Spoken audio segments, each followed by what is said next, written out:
What should New York Ranger fans expect from free agent signing Vladislav Gavrikov? Is he worth the 7-year, $49 million contract that he signed? We check in with Eddie Garcia from Locked On Kings to find out.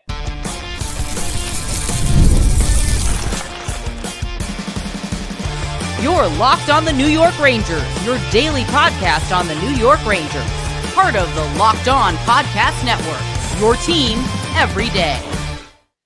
Welcome back, Blue Shirts fans, to episode number 1348 of the Locked On New York Rangers podcast. I'm your host, John Chick. Just want to thank you guys, as always, for making Locked On New York Rangers your first listen every day. We are free and available on all platforms, including YouTube, and we are, of course, part of the Locked On Podcast Network, your team every day. So yeah, special crossover edition here. We've teamed up with Eddie Garcia from Locked On Kings a couple of times in the past.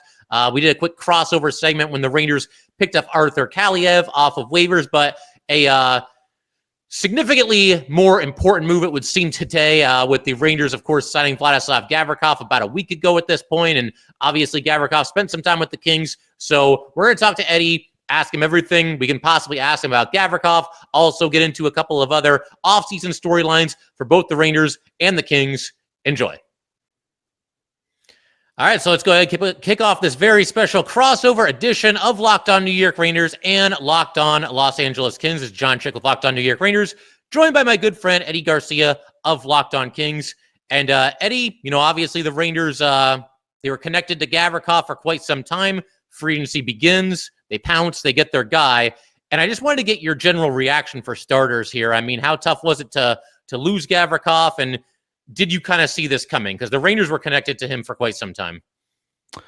They were, and I don't want to ask you about that a little bit, but I was surprised, actually, and probably because of all the things that led up to what happened. Obviously, we knew that Gavrikov was the big UFA coming up for the Kings during the season, and of course, he was asked about it. Then general manager Rob Blake was asked about it. And everybody seemed very optimistic about him staying in Los Angeles. And Rob Blake usually doesn't comment, or he didn't when he was on the job. He didn't comment a lot about contracts during the season. He would almost always say, we'll talk about that after the season. We're concentrating on the season. But he actually did come out and say he was optimistic about re-signing him, and they would take care of it after the season. But he said something he usually doesn't say, where he gave some optimism about it. So, and then in the exit interview for Gavrikov, he didn't give any kind of indication at all that he was thinking about leaving, other than to say, I'm not in a hurry. We've got plenty of time to figure things out, and that kind of thing. So, I think a lot of us felt like, yeah, he's coming back. And then I know he got a new agent, he got new representation, and how much did that play into it? The Kings have a new general manager in Ken Holland. How much did that play into it? Maybe it played into it. Maybe it didn't play at all into it. So it seems like, in hindsight, maybe there were a lot of little things that we didn't pick up on that led to him deciding to go elsewhere. And it's all kind of being speculated about now. I would love to ask you if he's spoken to the media yet in New York and has been asked about it, or has given any indication of why he decided to select New York over LA. But to answer your question, I was surprised by it. I thought he was going to be re-signed. When I saw the number 7 times 7, I thought, well, the Kings could definitely pay him $7 million a year. I thought it was going to be something like, an Ivan Provorov, 8.5, maybe $9 million a year. Yeah. And maybe the Kings didn't like the 7 that much, 7 years, but they're in a position right now. They're talking about being, I know it might sound ridiculous for some people, for a team that hasn't gotten out of the first round since 2014, to be thinking about being a cup contender, but that's where they think of themselves.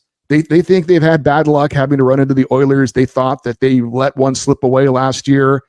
And so they think they're better than they are, maybe, or anyway, that's what they think about themselves.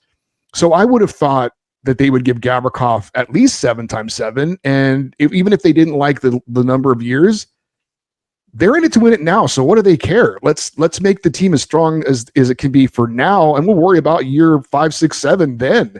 I mean, the GM's not even going to be around, I don't think. I think Ken Holland's here for a quick fix, couple of years. If it doesn't happen, they're going to move on to another plan. So I was surprised. I was surprised that Gavrikov did leave, and for the number that he signed for. Yeah, I was pleasantly surprised that it was only 7x7 because you actually just a second ago you touched on the Provorov contract, and I saw that I was like, oh god, like here we go, because Provorov, I think it was for 7 years at $8.5 million per season, and I would rank Gavrikov above Provorov. I mean, they're both good defensemen, but yeah, if I had to pick between the two, like the Rangers signing one or the other, I mean, I'm definitely taking Gavrikov, and I had mixed feelings on the whole thing because it's a thin free agent market, and that kind of lends itself to the top players like really, really getting paid. And I like Gavrikov, but my fear was like this dude's going to get paid like he's a multi-time Norris winner, when in fact like he's a really good defenseman, but he's not like at that top elite level. So when I saw the number at 7x7, I was feeling quite a bit better about it. Not to say that it's nothing, but we've got the rapidly rising cap as well. It keeps going up by leaps and bounds every season. So I think that helps kind of limit the damage a little bit as well.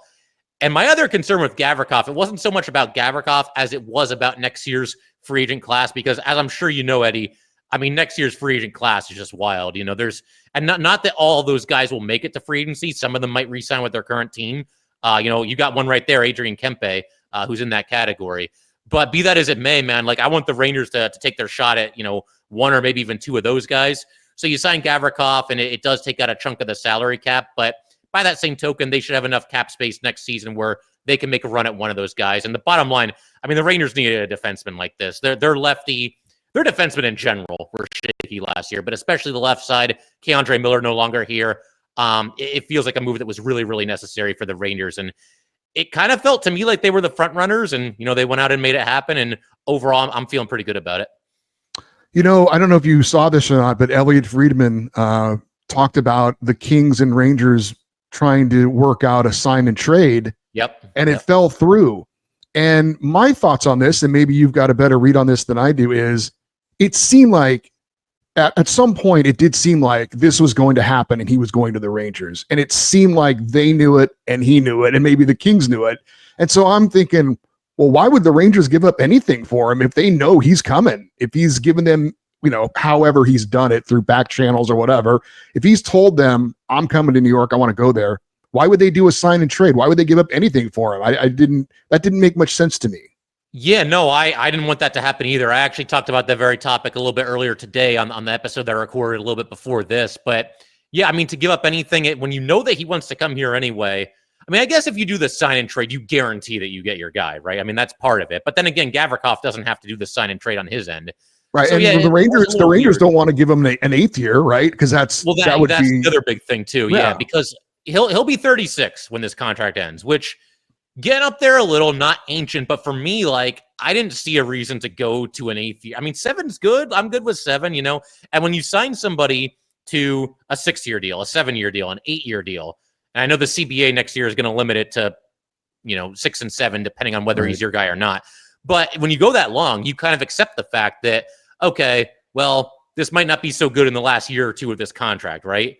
And so if you can avoid that, do it. Like I don't need Gavrikov when he's 37. We got him for 7 years, and the Rangers are retooling and they want to attack this window, and they fancy themselves contenders, and Gavrikov's a big part of that. But there was no reason for me to go to 8 years for Gavrikov, at least on my end. Yeah, I agree. Has he met with the media? Has there been any quotes from him as far as why he decided to pick New York? Oddly, no. Like as of this recording, nothing, no quotes coming out or anything like that. But my understanding, and I'll ask you about this too, Eddie, was that he had sort of a short list as far as free agent suitors are concerned. There wasn't like this big list. Some guys are just going to go to the highest bidder or whatever it might be. It sounds like he only had a couple of teams that he was really all that interested in playing for. And that, too, might be part of the reason why the Rangers got him in at least something of a discount. Were you hearing something similar? Seemed like some interest in the Kings, some interest in the Rangers, but not a whole ton of teams for Gavrikov.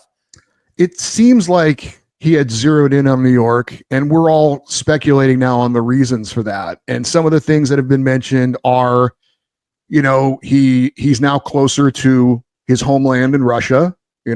Flying from New York to Russia is a lot closer than flying from LA to Russia. Yeah. He knows Igor Shesterkin and Artemi Panarin. He's got a couple of countrymen there that he could play with. There's a large Russian community, right, in New York. There's not really that in Los Angeles necessarily. And maybe, he was going to be on the second pairing in LA. Maybe he wanted to be a top pairing guy. And I assume he's going to be that. I would think he and Adam Fox would make a very nice top pairing there in New York. So maybe that was part of it as well. It seems like there might have been just a lot of little things that added up to be a big thing for him. Yeah, that makes sense to me. And I would agree with your assessment there that he'll be with Adam Fox. They didn't give him this contract to, put him on the third pairing, right? He's going to be out there with Fox. There's no other obvious in-house candidate to play with Adam Fox next season. And maybe even that, the chance to play with Adam Fox, his defense partner, that could have potentially appealed to him as well. Something I want to ask you about his game, Ranger fans and probably Kings fans and every fan really, they always want their team to get bigger, tougher, nastier, all that good stuff, right? And, Gavrikov, he's a giant 6'3", 220. I've heard different things. Is he like an overly physical defenseman? Can he bring that edge, or is he more a guy that relies on positioning and, other attributes that he has? He is more about positioning. He's more about the cerebral part of the game, reading plays really well, being in the right place at the right time, always in a position to back up his partner. Really a smart guy. He can be physical, but he's not nasty. He's not that kind of a guy. He knows how to use his size, but he's not going to be in the box a lot. He's not that kind of guy. He's a smart player, knows what he does well, rarely is out of position. Just a very, very solid defensive defenseman. I think he's very versatile. He can play on the right side. That's what he really did in LA that opened a lot of eyes. Doughty gets hurt in the preseason. Oh my God, what are we going to do? And someone said, well, let's put Gavrikov on the right side. And we're like, why? Why would you do that? And he was amazing. He and Mikey Anderson were terrific and were a huge reason for the Kings' success this year. And I think his ability to show that versatility opened the eyes of a lot of people and probably did not hurt his, negotiating and showing, what he can do why would he play on the right side of New York? But I'm just saying he can do it if you need it. He can play that role if for something happens and you need that to happen. But just very solid, smart defensive player, always in the right place at the right time. He'll not get pushed around, that's for sure. But He's not nasty. He's not going to run guys into the wall. He's not going to give out the big, open ice hit or something like that. Offensively, I would say he's also smart in that regard. He'll jump up in a play if an opportunity arises and he'll surprise you. You'll be like, oh, who was that? That was Gavrikov. Yeah. But he has an average shot from the point. He'll hold the puck in, but he knows that's not his role. It's all about defense, and he does it really well. Gotcha. And one more thing I definitely want to ask you about with Gavrikov is his special teams play, if he can be a go-to guy on either or both units. And we will actually get to that in just a second.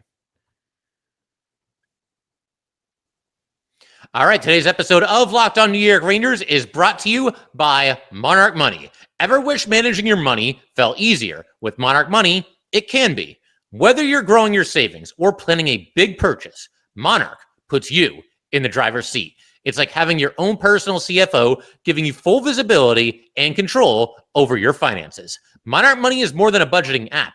It is a complete financial command center. You can track all your accounts, investments, and spending all in one place. So in addition to managing your money, you are also building wealth. We've all been there in the past. The expenses just kind of pile up and you look at your account and think, where did all my money go? And between doing things like taking your family out to eat and going to a New York Rangers game, whatever it might be, any kind of activities and fun things that you like to do, the expenses can pile up after some time. So take control of your finances with Monarch Money. Use code LOCKEDONNHL at monarchmoney.com for 50% off of your first year. That's monarchmoney.com, code LOCKEDONNHL for half off of your first year.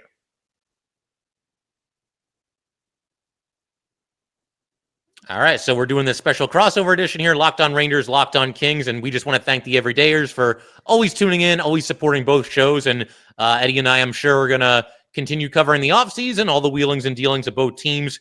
But Eddie, a couple more questions about Gavrikov, and then we'll move on to just some of the other offseason storylines for both teams. But special teams, the Rangers really struggled in both. The power play was fifth to last in the league after being top three the year before. And the PK doesn't look bad on paper, number 11 in the league, but they really collapsed late. And with Gavrikov, I mean, I see him certainly as more of a PK guy than a power play guy. Can he chip in the penalty kill? And, is that a role that he played often with the Kings? How important was he? Because I saw you guys were ranked 8th last year. So how big was he for that in that role? Yeah, he's a big part of that. He's a great penalty killer. I can't imagine he'll play on your power play. I don't know, if he's playing on your power play, I would say that's not a good sign. I'm not saying he can't do it, but he never did it in LA. And I don't think that's something he's comfortable in. He if there's a lot of injuries and you need somebody just back there, maybe he's your guy, but I would be surprised if he's on your power play unit. Penalty kill, though, absolutely. Number one penalty kill guy. Great on killing penalties. Again, smart, knows when to, take chances, knows when to not, which is probably more important that, in that regard. Just makes the right decisions, always is there to support. He'll be very, very good on your penalty kill. Gotcha. Yeah, the only reason I brought up the power play is because the obvious choices as far as like a defenseman on the second power play. First of all, we know Adam Fox is going to be on the top power play. But then, Keandre Miller leaves. He gets traded. Zach Jones walks after he was not qualified by the Rangers. So there's kind of an opening there. I mean, maybe Scott Morrow, they picked him up and maybe he ends up there. But, we'll see. It's good to know that even in a pinch that, maybe he could do that. But yeah, the PK, again, the 11th ranking for the Rangers is very misleading because they were a mess on the PK late in the season. And whatever good ranking they got was probably due to Igor more than anything else. But I did want to also ask about Gavrikov, as far as like his personality is concerned. Like, is this the kind of guy, like I saw a video on YouTube, I couldn't find it today, but he was like dancing around and having fun in the locker room. Is this somebody that you feel can like fit into any locker room? Because the Rangers locker room was a mess last season. So hopefully they shore that up a little bit. But is this somebody that, from a personality standpoint, is at least somewhat adaptable? Yeah, he's got a great personality. He's not shy. Even though obviously English isn't his first language, you could see, you've been around players, I'm sure. You can kind of tell when they're just not real comfortable speaking, English. He's very comfortable speaking English, and he has a personality. He has a very interesting goal celebration, which he doesn't do too often, but he puts his hand up to his head like he's on the phone. And I don't know who he's calling or who's calling him. Maybe he's calling his agent saying, I just scored a goal, give me some more money. But that's his goal celebration. We always kind of got a kick out of it. But he also does a very interesting thing in pregame warmup where he does like yoga poses. Like he'll get down on one knee, and I don't know. I don't do yoga, shockingly enough, by looking at me, but he'll do some sort of, some sort of pointing to the sky with one hand. And it's when he first started doing it, I think his teammates and a lot of fans were like, what is he doing? And then you just get used to it, and it's just kind of part of who he is. But he's a little bit of a character. And he was one of the guys last year that started their dancing locker room celebration after wins. I don't think they did it much this year, but it was just some kind of organic thing, probably because on the road, they were not doing that well. But anyway, he's a character. He's not flaky or anything. He's not, like that, but he does have a personality, and I think he's a fun guy to be around. Yeah, it's honestly good to hear that, because this Ranger team this past season, I don't know how much of them you watch, but I mean, they were just so flat on certain nights, and it was just a team that was devoid of any personality. Like, I was talking about this not that long ago, but it's like, as a Ranger fan this last year, you're just trying to grab onto anything that's like entertaining or fun or cool in some way. So to get somebody that, brings a little bit of personality into the locker room, I think that's probably going to be a good thing for the Rangers for sure. As far as the Kings go, and trying to replace Gavrikov, one of the signings that you guys made is Brian Dumoulin. And what's kind of funny about that to me is, like, I had actually mentioned him as like maybe something of a fallback plan if they don't end up with Gavrikov, because veteran, steady defenseman, and there's some familiarity with Sullivan, so maybe that would make some sense. But as it turns out, you guys actually end up picking him up instead. 3 years, $4 million per season. How do you feel about Dumoulin, and can he kind of pick up the slack a little bit in terms of losing Gavrikov? Dumoulin now stepping in. Yeah, I think you're probably more familiar with him than I am, him being mostly an Eastern Conference guy. But I know I watched him in the playoffs last year for New Jersey. I thought he was fantastic. Or maybe you could say, well, the rest of the decor for New Jersey wasn't that great, but I thought he was their best defenseman in the playoffs. He's won a couple of cups with Pittsburgh earlier in his career. I don't think he's certainly a lateral move from Gavrikov, not an improvement, that's for sure. But I don't think he's a huge drop off from him as well. I think he can fill that second pairing position on the left side and do okay. I know some people have thought that he'd be on the third pairing. I don't think so. I think Joel Edmondson is probably a little bit better on that third pairing, and I think Dumoulin would fit in okay on the second pairing. And look, Gavrikov is a loss. There's no doubt. The defense is not better without him. But I think the Kings have such a defensive mindset and philosophy with their entire team. I mean, their forwards are very responsible defensively. So I think in that regard, because they're so strong as a team defensively, I think they can, cover up the loss of a Gavrikov a little bit easier than maybe another team could. So I think Dumoulin will be okay. It's not it's not an upgrade. It's not even a lateral move, but I don't think it's a huge drop off. So I'm okay with his signing. That makes sense. And I'll ask you one more Gavrikov question, then we'll get into more of the storylines, off-season storylines that the Rangers and Kings have been involved in. Do you have a favorite Gavrikov moment on the Kings? Was there any big moment that he made, big defensive play, clutch? I mean, I know he doesn't score a ton of goals, but anything along those lines that you thought was big or made you jump out of your chair cheering for him? Nothing really pops in my mind immediately from him, but again, I will say this. I don't remember any bad moments from him. I'll put it that way. It was always right place at the right time. The Kings do, I don't know how many other teams do this, but the Kings do this thing with their defensemen, the sliding on their stomach to block, the passing lane when a guy's in the corner or coming down the wing. And he does that really well. It's always, defensemen don't do a lot of kind of cool moves, when you think about it, unless it's somebody special like Cale Makar or Quinn Hughes or something like that. But I always love that move. And he does that really well where, it's like a 2-on-1 and he'll do that sliding move, go down on his stomach, take away the pass and completely kill the scoring chance. So that's a fun thing that he did a lot that I always enjoyed. Well, it's good to know that he's good at that, because one of my critiques of this Ranger team last year, and specifically the defensemen, was that they went to that move just way too often. It's one thing if you're good at it and it's working and you can pull it off. But dude, the Ranger defensemen, the amount of times these guys went sliding across the ice on their stomach and just took themselves out of the play, it was bad. But if Gavrikov, if he's got that move in his pocket and he's actually good at it, then we'll take it. It'll be nice to see somebody actually pull it off.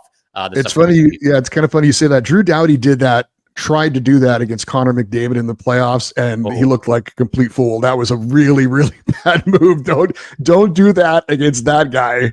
No, stay on your feet. What he wants you to go down on your stomach so he can skate it around the net and come out the other side or something. So yeah, when it works, it looks great. When it doesn't work, not so great.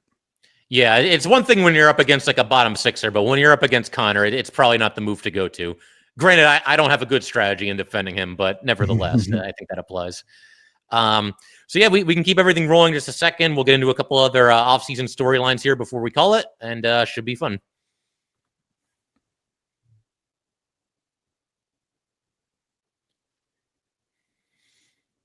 All right, so we'll go ahead and wrap up this very special crossover edition here today. And Eddie, something I always think about anytime, Rangers and Kings are mentioned together, the entire Lafreniere, Quinton Biffield dynamic, because obviously several seasons ago, the number 1 and 2 picks in the draft. And, both have had their moments, but I don't think we've certainly gotten to the point where either one can really be considered a superstar.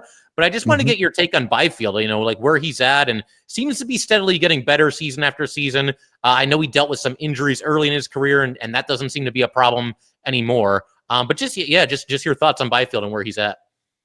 Yeah, I think if we were redrafting that draft, we'd both pick Tim Stützle for the first or second pick. I think he's clearly shown he's been the best player from that draft. But no, he's, I get why, and we've had the debate, especially, a couple years ago when Kings fans were losing their mind that this guy was a bust. And it's like, come on, he's young. let's slow down a little bit, but I get it. A lot of fans are instant gratification. They want it right now. So he's coming along steadily. The reason why the Kings took him over Stützle was the size and the length that he has. You don't see players that can skate like him be that tall and that rangy. And so they thought he had a special kind of physicality to him that you just don't see every day. Last year, they moved him from wing to center. He's a natural center. And he took some time to adjust to that, I think, which I think is understandable.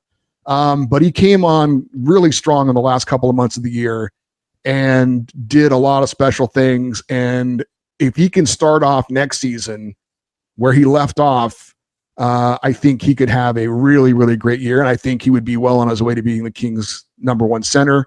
Obviously, Andrej Kopitar is going in the final year of his contract, and this will be his 20th NHL season. And he's still playing at a high level, but I think it's, there's a natural progression there of time for the young guy to kind of take the torch or baton or whatever and move into that role. I think this is the season, hopefully, for the Kings where they start to see that transition where Biffield becomes the center who's playing the most minutes. So I think there's realistic optimism with him. He does every once in a while do some pretty special things that show up on the highlight reel. I think he just needs to be a little bit more steady, right? A little bit more consistent, not just flashes here and there. If he can be steady and consistent for the whole season, then I think the Kings ultimately will be very happy with that draft pick. Yeah, that makes sense. And it's kind of a similar story with Lafreniere. That the frustrating thing about him is that, 2 seasons ago, it looked like he was breaking out. He's playing with Panarin, and obviously that's going to help right off the bat there. But that line, the two of them in Trocheck, that was one of the best lines in the NHL. And, once it got deep into the playoffs and the Rangers are against the Panthers and struggling to score against them, like every team struggles to score against them, he was the one guy that was like still a threat every single time he was on the ice. And man, then this past season started, he gets off to a great start. The Rangers do the extension, and it's very, very difficult to ignore the timing of when his play kind of tapered off a little bit relative to when he signed that extension, because it was pretty much right after that. And at first you're thinking like, all right, well, it's just a couple of games, like he's in a little bit of a slump or whatever. And then he just never really got out of it the rest of the season. Now, granted, just about every player on the Rangers took a step back this past season, but that was at least somewhat concerning. And, I think you're right. I mean, we can still support our guys. Like, I'm still going to support Lafreniere. I'm still going to want him to do well. I'm sure you're the same way with Biffield. But yeah, I mean, I think just about any GM, if you're doing the redraft and a GM has a number one pick, I think Stützle is probably the guy from last year's draft or from that season's draft. I mean, to this point, he would have to be. Yeah. I think, like I said, I think the Kings, and I remember when there was that debate, who should the Kings take, Biffield or Stützle? I think all the scouting reports have been pretty spot on in that Stützle was going to be a guy who could come in right away and contribute, and Biffield was going to be a guy who was going to take some time. But the thinking was that ultimately, when it's all said and done, that Biffield might be the more dynamic player.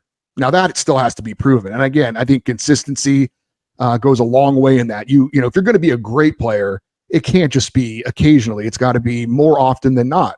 And he hasn't proven that yet. But he has shown those flashes of skill that you just don't see, those special attributes. So just needs to figure it out, be more consistent, and hopefully he'll be okay. I did have a question I wanted to ask you, John. Yeah. Because a lot of Kings fans, when we were having contingency plans if Gavrikov doesn't come, talked about trading for K'Andre Miller.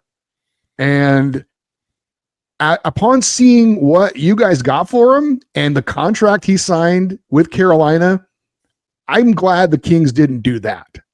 I was wondering how you felt about the K'Andre Miller deal. Well, I think, first of all, you are absolutely correct in being happy that the Kings did not pull off that move. I was shocked. I was saying for multiple times, not shocked that he was traded, obviously, but I was saying a couple of different times, K'Andre Miller, what are the Rangers going to do with him? That was kind of a hot button topic coming into the offseason.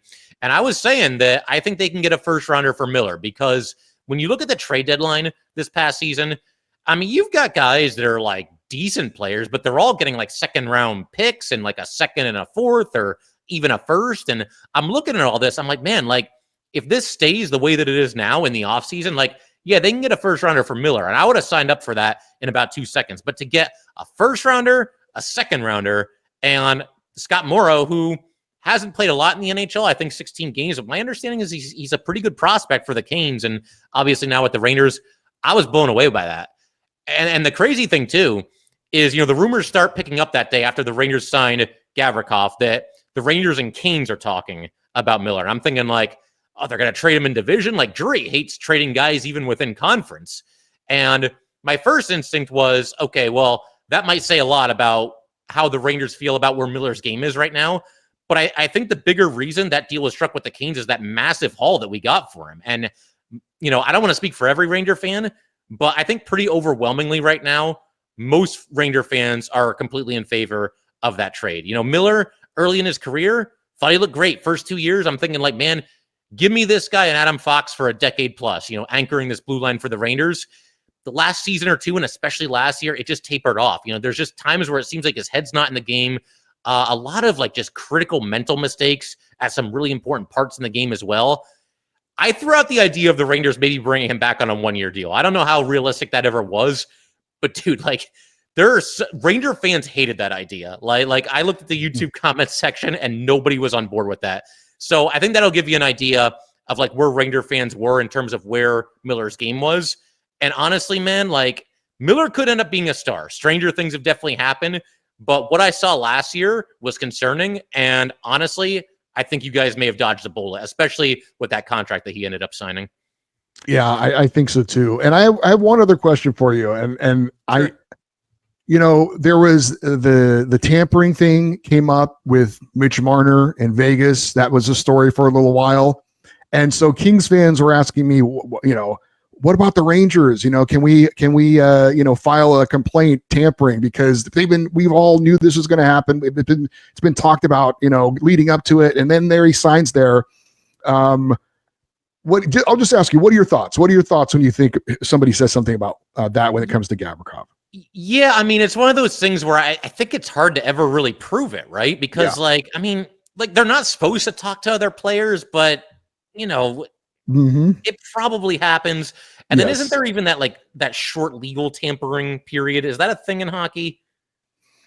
Where like right before free agency starts, you can, I don't know. Maybe I'm getting my sports mixed up here, but I think it might be an NFL thing, but I have heard that the legal tampering window is open or something like that. So I know what you're talking about. Yeah, it's one of those things where, Gavrikov might tell his friend that he's interested in being with the Rangers, and then he tells somebody, and then word spreads, and you know how fast news travels these days. It's kind of hard to keep a lid on everything.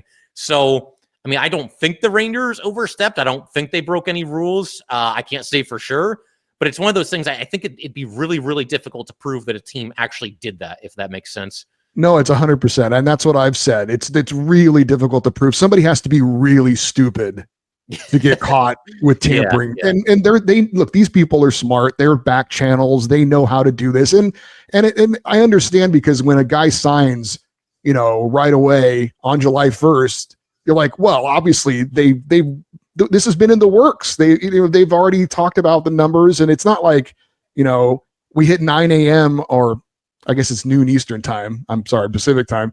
And the phones start ringing, there's things are already in place. They know what's going on, and every team does it. So I understand why some people might bring that up, but I agree with you. It's really hard to prove. These teams know how to work their way around it. And I don't think that the Rangers did anything that any other NHL team wouldn't do. Yeah, it definitely happens to a degree, because otherwise, how could you explain all these free agents signing just like a couple of minutes after free agency starts, right? Course. So I think they get those deals, somewhat in place. But one more general hockey question I wanted to ask you about before we call it here. The current playoff format. You mentioned the Kings. They keep having to play the Oilers every season. I think it's 4 years in a row now. That obviously hasn't, gone very well for the Kings, but, be that as it may, I miss the 1 through 8 seeding. I feel like that's the way it should do. I feel like the NHL tried to fix something that wasn't broken. Whether it has to do with the Kings playing the Oilers or not, how do you feel about that? Are you 1 through 8, or do you like the current format? I understand why they do it. And if they want to build rivalries, I can assure you there's no team that Kings fans hate more than the Edmonton Oilers. Yep. It would probably make more sense had this been a more competitive matchup, it's been so one-sided. I don't even know if Oilers fans want to see the Kings anymore. You know what I mean? Because it's like, we're just tired of seeing this. I'm a 1-8 guy. I'm also in favor of making the regular season count more. You know what I mean? I think that values the regular season more when it's 1-8. And so we won't see Dallas, Colorado, or Florida, Tampa Bay in the first round. As exciting as those first round matchups were, it's just not fair to the losing team. I mean, those are teams that should see a lesser opponent in the first round because they've earned that in the regular season. So I know that sometimes they'll say, well, it's the same matchups anyway, but not always. Like the Kings would not have played the Oilers this year if it was 1-8. I think they would have played Colorado. It's still a tough opponent, but I agree with you. I like 1-8 better. I think it mixes things up a little bit more. And like I said, I think it values the regular season a little bit more. I agree. And you'll still get division matchups doing it that way. It's not like any division rivals aren't going to play each other in the first round. So that's good to know. I mean, I don't know. I guess Bettman likes it the current way, and I'm happy for him because I'm convinced he's the only one at this point that likes it this way. Well, he's supposedly going to be gone sometime soon. So maybe it'll change after that. But you're right. He's a big proponent of it, and he's behind it. So, yeah. Yeah, for sure. All right. Well, I figure we can call it there. But, Eddie, this was a ton of fun as always. And no schedule release yet. But when they play each other, these two teams, we'll have to do this again. Sounds good. I really enjoyed it. All right. Have a good one. And Raider fans, Kings fans, thank you guys as always. And we'll see you next time.